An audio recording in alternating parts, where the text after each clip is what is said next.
Growing up, my room, which I shared with my brother, had a window that had its view the main road of our favela. We often would see people shooting at each other from the different sides of the street. We never saw the bullets in itself, but would see the fire that follows and the sound, which was always scary. What we would also often see is the devastation, the devastating damage the bullets were causing to the people in that community. The view showed more than it seemed. It often showed moms crying on the streets because a loved one was hit by a bullet.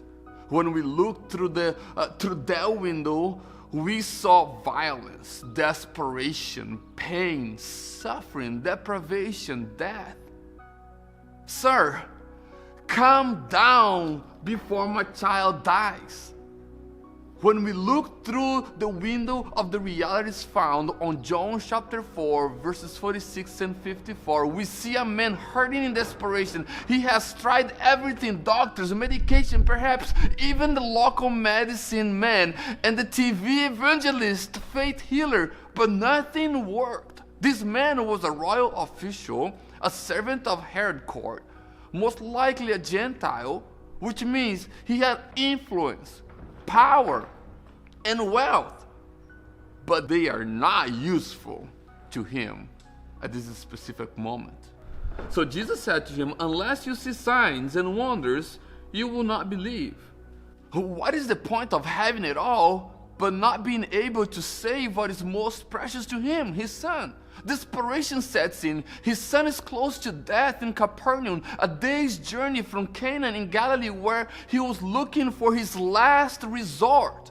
The official has heard of Jesus turning water into wine. Maybe Jesus could heal his son, he probably thought. So this Gentile, full of affluence and influence and power, cast his pride aside and begs, which I'm sure was not easy for him to do, especially someone who was accustomed to have other people begging to him for mercy and resources. But this time, it is his time to beg, and he does.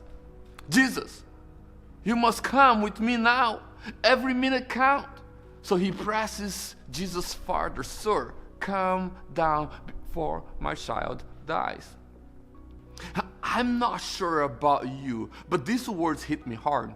I can see the desperation in this father's voice, but Jesus' response is less than inspirational. Jesus' word seems to be spoken under his breath and out of frustration.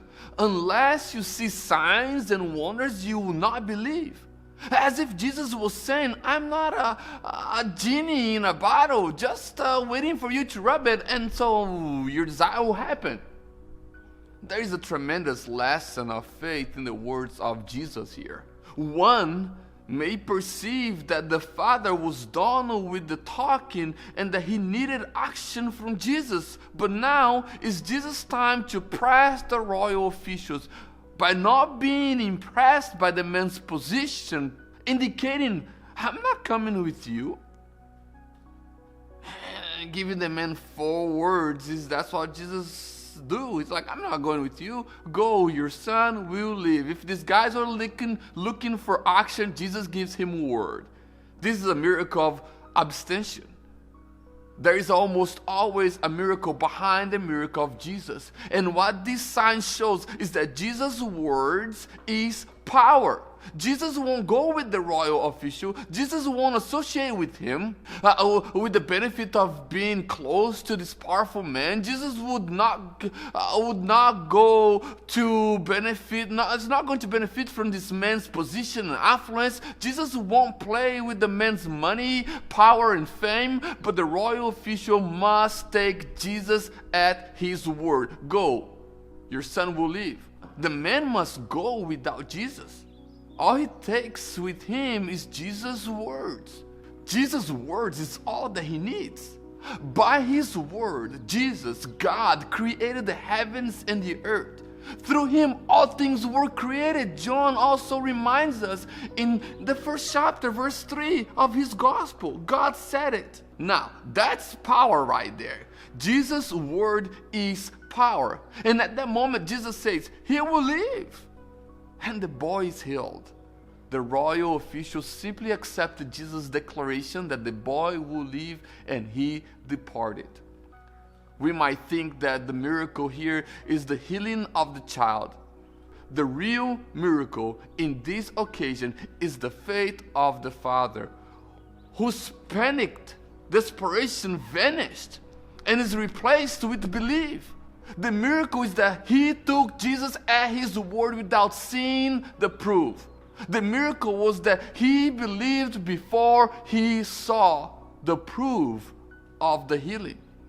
Jesus leads the royal official to the point of complete dependence, taking Jesus at his word. And his way home, he's met by his slave with the good news that he already knew. Good news that he already knew. His son has been healed. Precisely at 1 p.m. when he heard Jesus speak the promise that his son would be healed. 20 miles away, his little boy was better at the exact time that Jesus spoke. Jesus' words is not bound to time and space. It surpasses which what one would call hurdles. Jesus' words doesn't obey scientific or physical concepts. Jesus' words are not concerned with anything else but the will of the Father. Just like the royal official, Jesus pushes us to take him at his words and believe. Sometimes all we got is Jesus' words, and that should be enough. Sometimes Jesus refused to perform signs for us in person. He's not in the business of jumping through religious hoops and performing a magic trick for us so that we will take him at his word. Even when he does perform signs, he presses us to move past the glorious signs themselves to the personal faith in him. Do you look at Jesus simply as a miracle worker? Will you only believe in him if you see his miracle signs?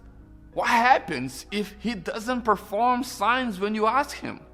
Jesus, he gives us his word. He'll give himself to you just as he gave himself to the people in Samaria, Galilee, and Cana. We must move past the signs to Jesus himself. To his words. But you will only do this when you truly see Jesus as your last resort, just like the royal official did. We might even ask Jesus to perform a miracle too, but we dare not to believe in him or depend on him and his word until Jesus forces the issue on us. Until our son is at the point of death, and until we find that everything we ever count on doesn't count it at all, it fails us. Like I am reminded back in the day when I looked through the windows of my room and I saw desperation in the lives of those people. Faith must set in. Faith is all we got. The words of Jesus is all we get. There's no more need for fear. No more need for desperation. He's all we got. He's our last resort. And we must trust him at his word. Jesus' words is everything for his followers.